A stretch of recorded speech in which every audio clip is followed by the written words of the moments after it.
सुनाइए दीदी, मैं तो तुम्हारी शादी पक्की कराया हूँ। तुम 2-4 माह में ससुराल चले जाओगे। तुम सचमुच मेरी शादी पक्की कराए हो?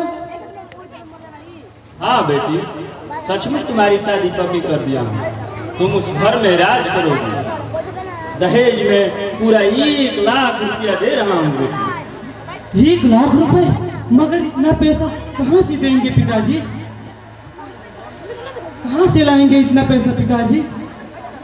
रूपम दीदी, मैं तो तुम्हारे लिए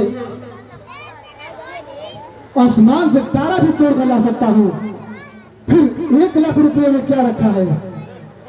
मैं तो तुम्हारी खुशी के खातिर अपने आप को भी बेच दूंगा। एक ही तुम मेरी खुशी के खातिर इतना कुछ कर सकते हो, लेकिन मैं तुम्हारे लिए कुछ भी नहीं, क्योंकि मैं एक लड़की हूँ, पराई हूँ। तुम ऐसा क्यों सोचती हो दीदी? मैं तो तुम्हें हमेशा खुश देखना चाहता हूँ दीदी। मैं ऐसी खुशी से नफरत करती हूँ कि वो खुशी ही क्या जो तुम्हें कंगाल बना दे। तुम गलत किए हुए कि 1 लाख रुपए तुम कहाँ से दे सकोगे? तो क्या मैं तुम्हें आजीवन कुंवारी ही रखूं? इस जमाने में बगैर दहेज की शादी तो होना मुश्किल है। अब जैसे भी होगा पैसे का इंतजाम तो करना ही होगा। मैं अपनी सारी जमीन जायदाद बेच दूंगा, अपने आप को फुटपाथ पर रख दूंगा, मगर तुम्हारी शादी अवश्य करूंगा दीदी। वाह बेटा वाह, तुम्हारा स्वाभिमान को देखकर अब ऐसा लग रहा है तुम इस कार्य में जरूर सफल होगे। क्या अब मेरी खुशी की खातिर सारी जायदाद बेच देंगे? नहीं ये कि नहीं, तुम गलत किए हुए कि। यही तो समाज का दस्तूर है बेटी। आपकी ये कैसी समाज है पिताजी, जो बेटी को बाप को कंगाल करता है और बेटे को बाप को धनवान करता है? यही तो समाज का दस्तूर है बेटी। बेटी का बाप चाहे जितना गरीब क्यों न हो, लेकिन अपनी बेटी की शादी में कुछ न कुछ जरूर देता है। अगर वो नहीं देता है उसे ये समाज नीच दृष्टि से देखता है, वो जीने नहीं देता है। नहीं पिताजी नहीं, मैं शादी नहीं करूंगी। अगर आपको मैं आपको घर से बगैर नहीं होने दूंगी। मुझे दहेज देकर मत बिवाइए पिताजी। अगर आपको मेरी शादी ही करानी है तो किसी अपाहिज के साथ करा दीजिए, मुझे खुशी होगी पिताजी, मुझे खुशी होगी पिताजी। ये तुम क्या कह रही हो बेटी? मैं तुम्हारी शादी किसी अपाहिज से कर दूं? नहीं बेटी नहीं। भला इस संसार में कौन ऐसा बाप होगा जो अपनी बेटी की शादी किसी अपाहिज से कर दे? बेटी की खुशी तो बाप की खुशी होती है। क्या तुम मुझे गाय समझती हो दीदी? मैं को बुजदिल मत बनाओ दीदी। दीदी तुम्हें मेरी कसम दीदी, अगर तेरी शादी में सब कुछ बिक ही गया तो क्या, मैं तो तुम्हें खुश देखना चाहता हूं दीदी। तुम्हारा भाई मेहनती है दीदी, जहां भी रहेगा 2 जून की रोटी जरूर कमा लाएगा दीदी।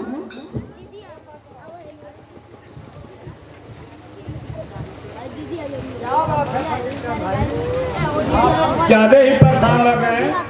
क्या बताऊं दयालु राम जी, मैं अपनी बेटी रूपम की शादी को लेकर परेशान हूँ। कहीं बात बनी कि नहीं? ऐसे ही तो धूप हो रही है। शादी तो तय हो गई है दयालु राम जी, अब पैसों का इंतजाम करना है। कितना दहेज दे रहे हैं फकीरचंद भाई? दयालु राम जी, पूरा 1 लाख रुपया दहेज देना है। हाँ भाई, इससे कम में कहाँ शादी होने वाली है? इस जमाने के मुताबिक तो कम है। वैसे भी आपकी एक ही बेटी है, अगर शादी हो गई तो सोचिए कि नया जन्म हो गया। मैं जा रहा हूं पिताजी, आखिर पैसे का इंतजाम तो करना ही होगा। ठीक है बेटा।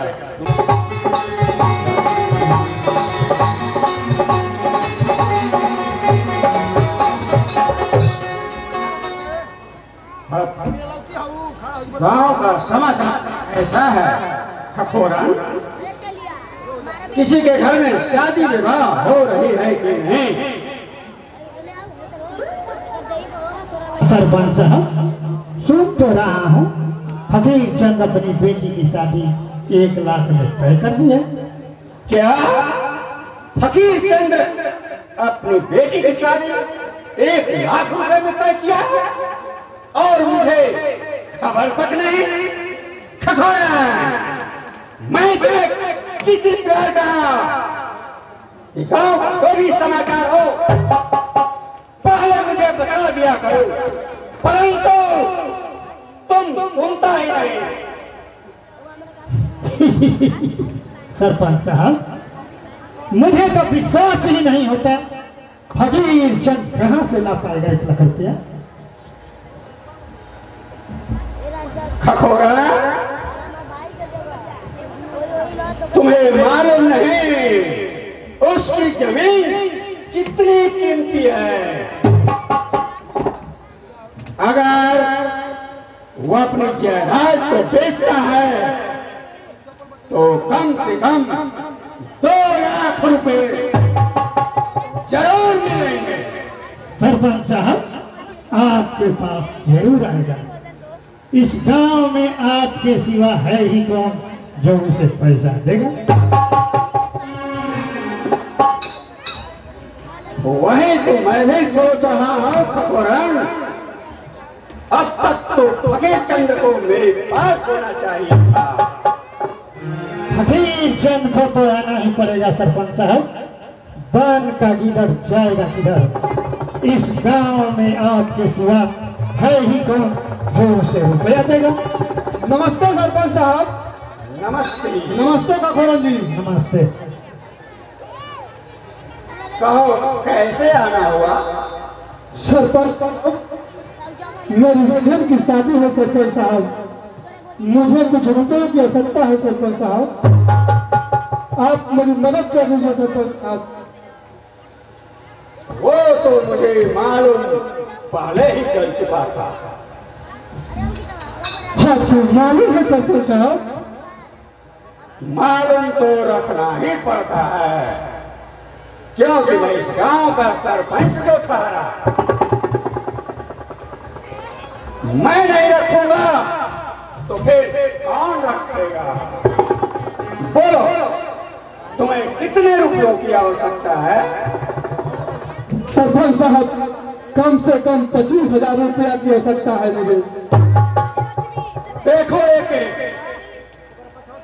अगर 1-2 हजार रुपए की आवश्यकता हो तो मैं दे सकता था, परंतु इतना सारा रुपया मैं कहां से दूंगा? सरपंच साहब, मेरी इज्जत का सवाल है सरपंच साहब। घर में एक भी पैसा नहीं है सरपंच साहब। अगर मेरी दीदी की शादी नहीं हुई तो मेरी इज्जत चली जाएगी सरपंच साहब। मुझ पे दया कीजिए सरपंच साहब। बदले में आप मेरी जमीन जायदाद को रिहा न दीजिए सरपंच साहब।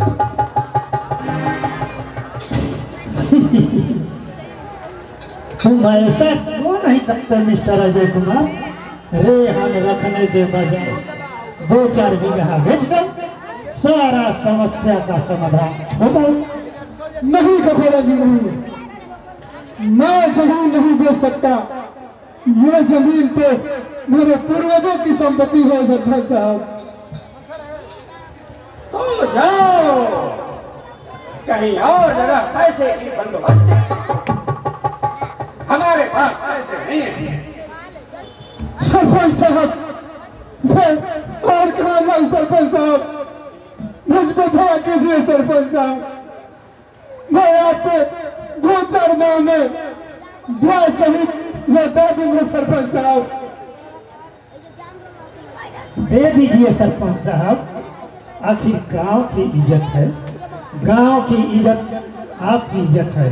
अगर पैसे के बिना शादी रुक जाएगी तो गांव की बदनामी होगी। गांव की बदनामी आपकी बदनामी है। तुम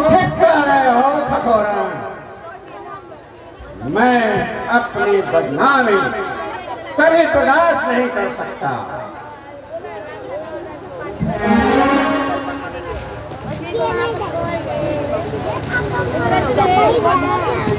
सरपंच बहुत अच्छे आदमी हैं, बहुत लोगों का समय समय पर वो इज्जत आबरू रखते हैं। अरे तो अच्छा आदमी हम पैसा दियो तब ना बेटी के बियाह बा हमर बहन के लौट जी तो अच्छा आदमी का कहली। पैसवा दिहन बटुआ आऊँ जा मत, पैसवा तो दिहन की तरह खटिया खड़ा और बिस्तर तुरंते काहे काहे घबरा पड़ा।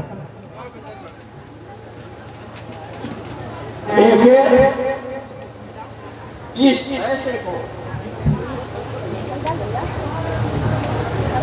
पैसे को गिन लो, पूरे 25,000 रुपए हैं। गिनना क्या है सरपंच? अरे आप कम थोड़े ही ना देंगे महाराज। देखो एक पैसे का सवाल है, बड़े बड़े लोगों की नीयत खराब हो जाती है। ठीक है सरपंच साहब, यदि आप कहते हैं तो गिन ही लो।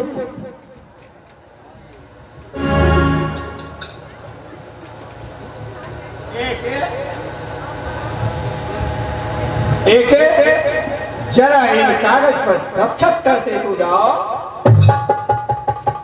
इतने सारे पैसे मैं बिना सबूत का कैसे दे सकता हूँ? आपका कहना बिल्कुल ठीक है सरपंच साहब, मैं साइन कर देता हूँ।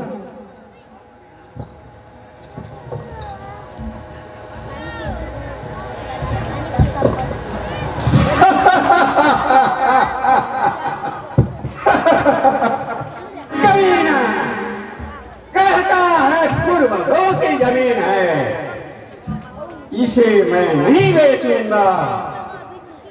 अब देखना मैं उसे कैसे चूना लगाता हूं। है बंदास, कैसे तेरे पूर्वजों की संपत्ति को हड़पता है।